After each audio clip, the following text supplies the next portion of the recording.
Switching gears now, tonight legislative leaders raising concerns over Measure 118. If it's approved by voters this November, the measure would put an extra $1,600 in your pocket each year. The controversy stems from the added tax on businesses, specifically a 3% tax rate on all sales above $25 million. Katu's Tanvi Varma joins us now to break it all down. So Tanvi, can you explain the concern about that increased tax rate?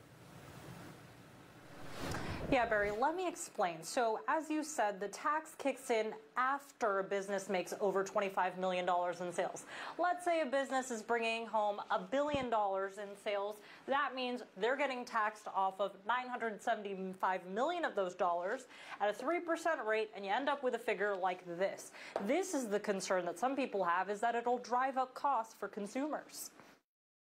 Friday, House and Senate leaders formally denounced Measure 118, writing in part, nonpartisan research also indicates that Measure 118 would increase prices for consumer goods and slow Oregon's job growth.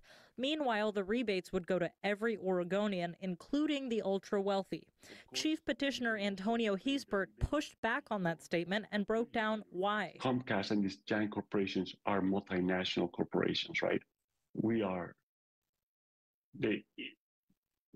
The increased tax for these big corporations is, number one, very small, given their overall footprint. You might go out to dinner a few more times with your loved ones if you can, now that you have this extra cash, right? Or you might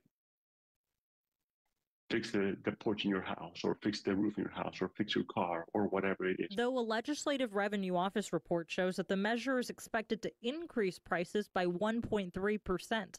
This concerns Angela Wilhelms, the president of the Oregon Business and Industry Association. She says this measure could make Oregon less competitive. So there's an incentive that's created here for some of that work to be done outside of Oregon, or it makes companies who are outside of Oregon immediately more competitive because they don't have to pay the same tax. Though Hiesbert sees it much differently. Corporations are not going to be impacted that negatively, if at all. There's going to be, in fact,